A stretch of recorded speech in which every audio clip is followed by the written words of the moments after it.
이번 시간에는 우리 편집 관련 용어 좀 살펴보도록 하겠습니다. 자, 첫 번째 이제 머릿말 꼬릿말이요. 두문 밀문이라고 그렇게 부르죠. 머릿말 꼬릿말은 각 페이지마다 이제 상단이 됐든 하단이 됐든 그런 곳에다가 동일한 형식의 내용을 반복적으로 표시되게 하는 그런 기능을 보고 머릿말 꼬릿말이라고 해요. 얘는 이제 책의 제목이 됐든 날짜가 됐든 페이지 번호가 됐든 그런 것들을 이제 입력할 수 있는 장소를 보고 얘기합니다. 한 장이 이렇게 있을 때 윗부분에 동일하게 나타나는 내용이 있죠.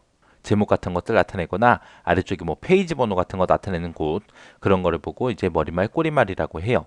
이 머리말 꼬리말 같은 경우 이제 홀수 페이지에 짝수 페이지에 각각 다른 내용이 입력되도록 그렇게도 만들 수 있습니다. 자, 그다음에 이제 각주미주요. 각주미주다 그러면 얘는 보충 설명이에요. 보충 설명. 보충 구절. 만약에 아래처럼 이런 문서에 이런 내용들이 있어요. 근데 여기 보니까 국제 기능 올림픽 대회라고 있습니다. 이게 뭔지 구체적으로 이제 설명하는 그런 내용들을 따로 이렇게 작성하는 걸 보고 우리가 각주미주라고 해요. 해서 각주다 그럼 각주는 각 페이지마다 각 페이지의 하단에다가 그렇게 표시해 주는 거고요. 미주다 그럼 미주는 문서 맨 뒤에다가 모아서 한꺼번에 표시하는 걸 보고 미주라 그래요. 각주나 미주나 보충 설명, 보충 구절이다라고 그렇게 기억하시면 됩니다. 자, 그 다음에 이제 메일머지요. 메일머지다 그러면 이제 주로 초대장이나 안내장 같은 거 이제 만들 때 이제 사용하는 기능이 메일머지예요. 초대장이다 안내장이다 그러면 이제 문서의 내용은 똑같죠. 내용은 동일하지만 이제 수신인만 달라요. 그렇게 다른 문서를 여러 개 작성할 때 이제 유용한 거예요. 그래서 문서에 내용이 들어가는 거 하나 작성하고요. 그 다음에 수신인만 쭉 들어있는 문서 하나 작성합니다. 해서 이거 두 가지를 합쳐서 각각의 초대장 안내장처럼 그렇게 만들 수 있는 게 메일머지라는 기능이요. 그 다음에 하이퍼텍스트요. 하이퍼텍스트는 우리가 인터넷상에서 많이 쓰는 거죠. 인터넷에 들어가서 뭔가 검색을 했어요. 그리고 클릭을 하게 되면 다른 페이지로 넘어가죠. 그게 하이퍼텍스트예요.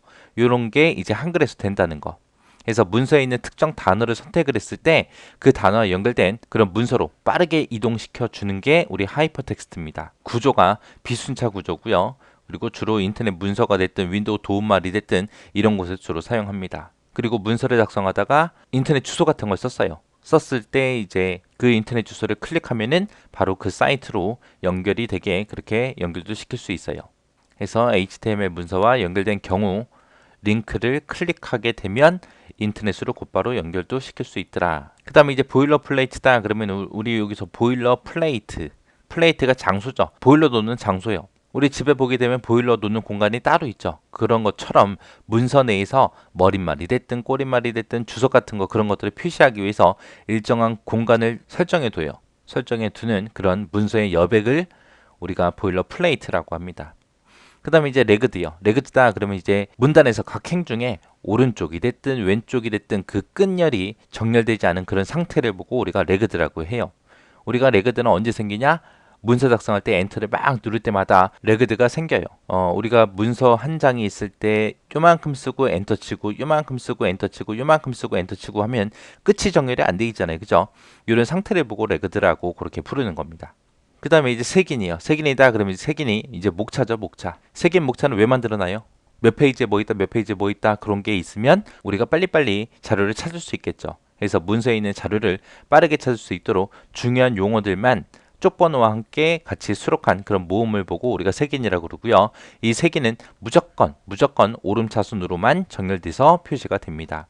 그 다음에 이제 워드랩이라는 게 있고 영문 균등이라는 게 있고 이렇게 두 가지가 있습니다.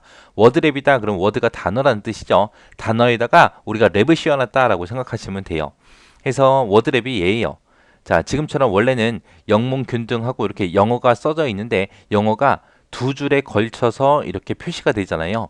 이렇게 한 단어가 이렇게 떨어지는 걸 방지하기 위해서 지금처럼 이렇게 단어를 묶어서 그 다음 줄로 내리는 게 워드랩이요. 그러면 지금 여기 보게 되면 여기에 빈 공백이 이렇게 많이 생기죠. 이런 빈 공백을 없애주는 게 우리 영문균등이요.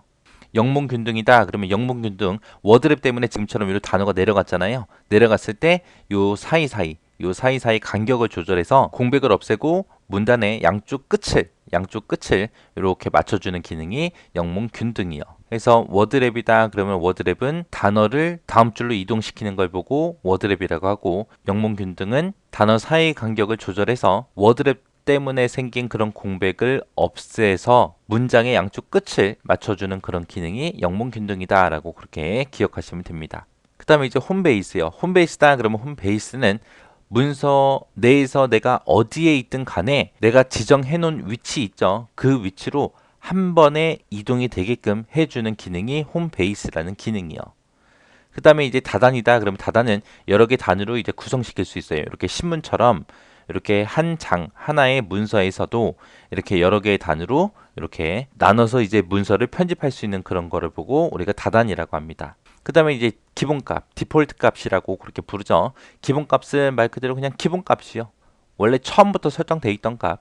내가 특별하게 따로 지정하지 않으면 그 값이 그냥 그대로 적용되는 그런 걸 보고 우리가 기본값이라고 하죠. 한글은 기본적으로 A4를 기준으로 하고요. 그때 이제 위아래 왼쪽 오른쪽 머리말 꼬리말 하고 이렇게 여백이 기본값으로 설정이 되어 있습니다. 우리가 따로 수정하지 않으면 그냥 이 기본값이 문서에 그냥 그대로 적용되는 거죠. 그게 기본값이요. 그 다음에 이제 센터링이라고 하게 되면 축구에서 센터링 있죠. 그거랑 똑같아요. 문서의 내용을 문서 가운데를 중심으로 해서 정렬하는 걸 보고 우리가 센터링이라고 합니다. 그 다음에 옵션이다. 그러면 옵션은 명령이 됐든 기능이 됐든 이런 걸 수행할 때 우리가 추가적으로 선택할 수 있는 그런 항목을 보고 우리가 옵션이라고 하죠. 그 다음에 이제 머지. 머지라는 거는 이제 두 개 이상의 파일을 하나의 새로운 파일로 만드는 걸 보고 머지라고 해요. 그러니까 두 개 문서를 하나로 만드는 거. 하나로 만들어서 새로운 파일을 생성하는 걸 보고 머지라고 합니다. 그 다음에 이제 마진이다. 그럼 마진은 문서의 균형을 위해서 비워두는 그런 상하, 좌우 그런 공백을 보고 우리가 마진이라고 해요. 그 다음에 이제 캡션이요. 캡션이다. 그러면 표가 됐든 그림이 됐든 그런 곳에 붙는 그런 제목이나 설명을 보고 우리가 캡션이라 그래요. 그리고 이런 캡션의 위치는 우리가 그림이 됐든 표가 됐든 그 위에 나타나게, 아래에 나타나게 왼쪽, 오른쪽 이렇게 위치도 내가 지정해 줄 수 있습니다. 자, 이렇게 해서 편집 관련 용어를 같이 한번 살펴봤는데 얘는 각 용어들을 이제 구분하는 문제가 자주 출제가 돼요. 뭐가 뭔지 구분할 수 있게 그렇게 정리하고 지나가시기 바랍니다.